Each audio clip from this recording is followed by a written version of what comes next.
Hey everyone, welcome back to the channel. Today's video, we're going to do a semi-deep dive into display ads and ad networks.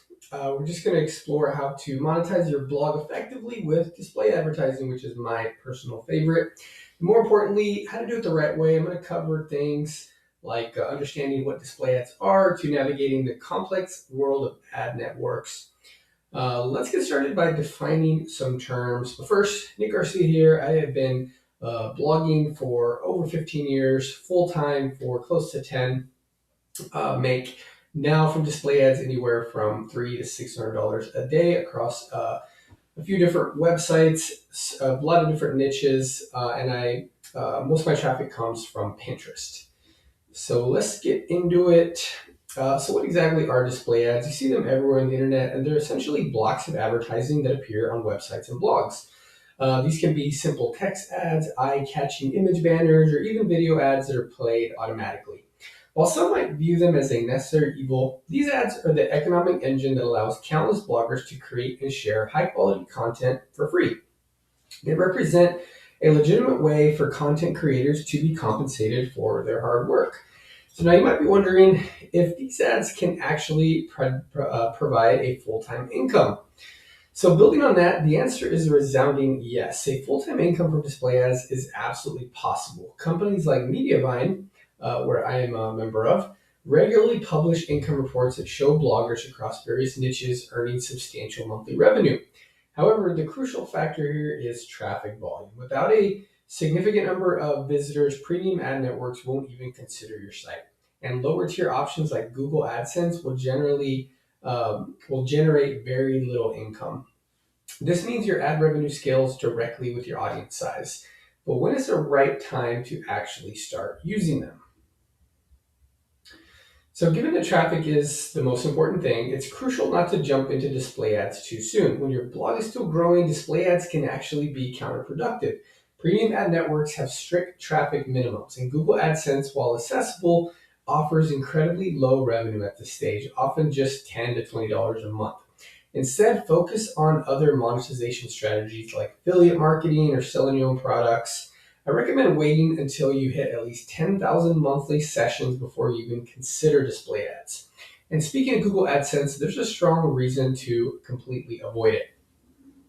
So following that advice on holding off on display ads, you should also consider skipping Google AdSense altogether. While it's pretty easy to get approved, the downsides far outweigh the minimal benefits for new bloggers. AdSense offers very low revenue per thousand visitors, and in terms of service are notoriously vague, leading to unexplained bans that are almost impossible to reverse. A ban can permanently damage your blog's monetization prospects, as it can even prevent you from joining premium ad networks later on. The risk simply isn't worth the small amount of money that you might earn from Google AdSense. So if not AdSense, what are your options? So now that we've covered why to avoid AdSense, let's look at the landscape of ad networks. This slide gives you a quick overview of the different ad networks and their traffic requirements. So you'll see here that each network has a specific entry point, and choosing the right one depends on your current traffic volume. So we're moving from the most accessible to the most premium options, helping you understand where your blog fits in. This table will be a useful reference as we dive into each network individually. So see the comparison here, media.net is often the first logical step up from AdSense. It's a much safer entry point for growing blogs, primarily because it uses the Yahoo and Bing ad networks, avoiding the risks associated with Google.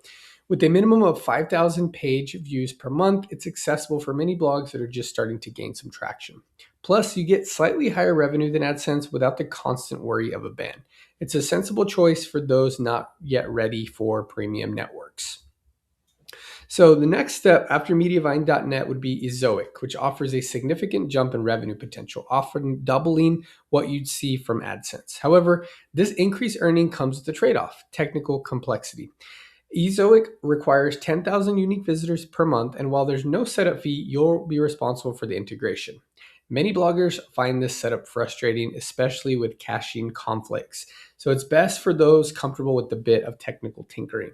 It's a great option if you're willing to put in the effort for those higher RPMs. So after Ezoic, we reach Monumetric, which truly represents your first step into a premium ad network experience. Unlike the previous options, Monumetric provides full service ad management, meaning they handle the ad setup and optimization for you.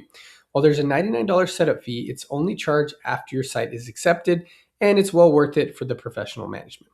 This network bridges the gap, offering premium service without the higher traffic thresholds of networks like Mediavine. It's a fantastic choice for those seeking hands-off ad management at that 10,000 page view threshold. Now let's talk about Mediavine, which many consider the gold standard for mid-tier bloggers with the requirement of 50,000 monthly sessions. Mediavine offers excellent RPMs, typically ranging from 15, 30, upwards of 60, and I've even had over $100 RPM late last year.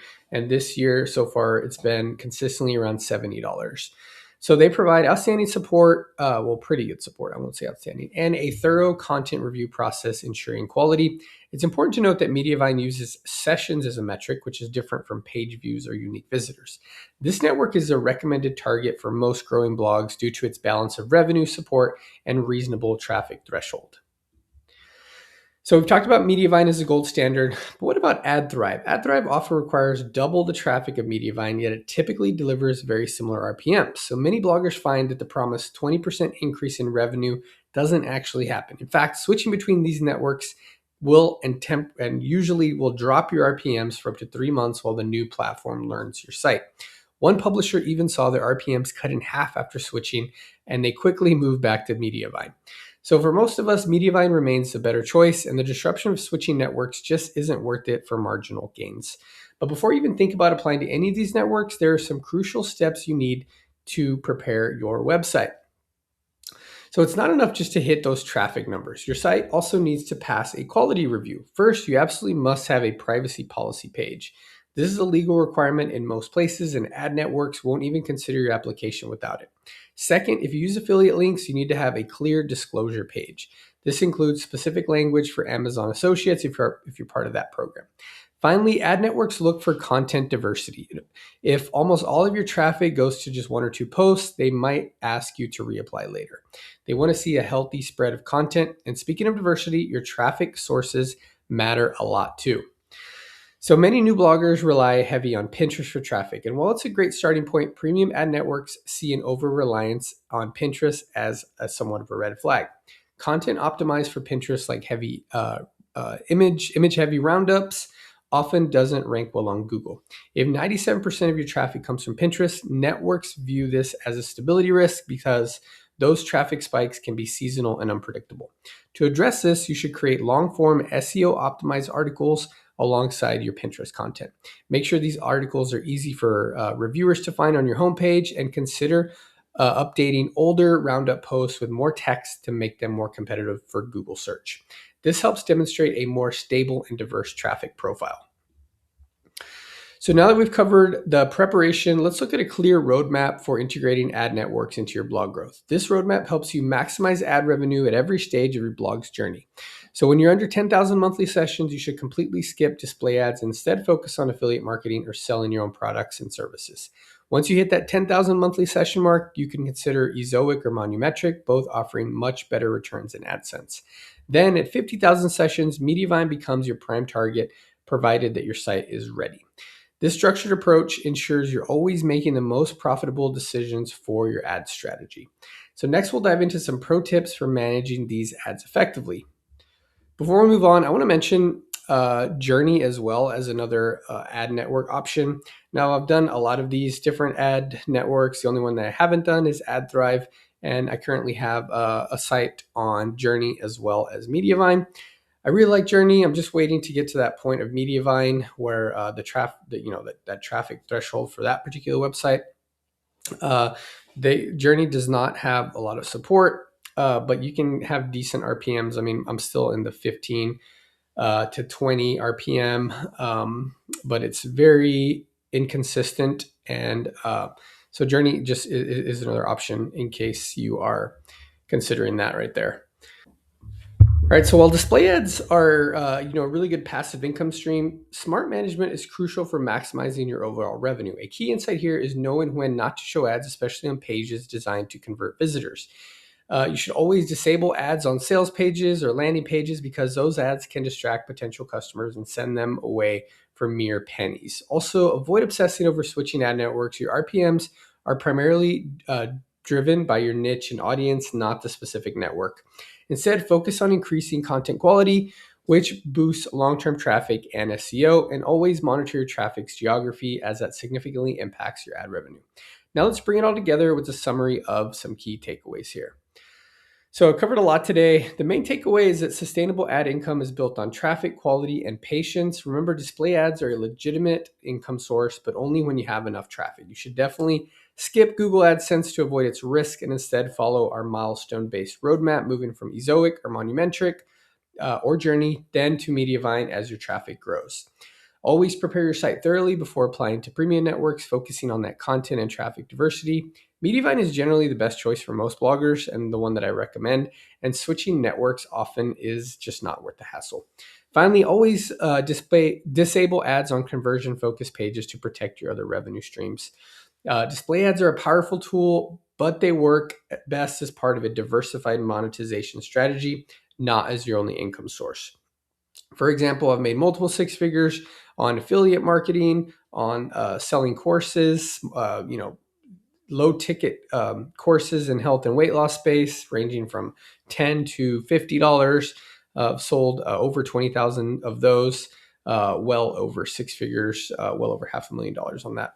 So I'm getting close to that $1 million mark for display ads. Majority of my traffic comes from Pinterest. I honestly don't even worry about getting Google traffic, but you do need to write some posts for Google, even though you won't get a ton of traffic for them. So when you're applying to these ad networks, you're more likely to get approved. Thanks for watching. For more tips on blogging, how to make money online, and getting tons of traffic from Pinterest, subscribe, and we'll see you for the next video.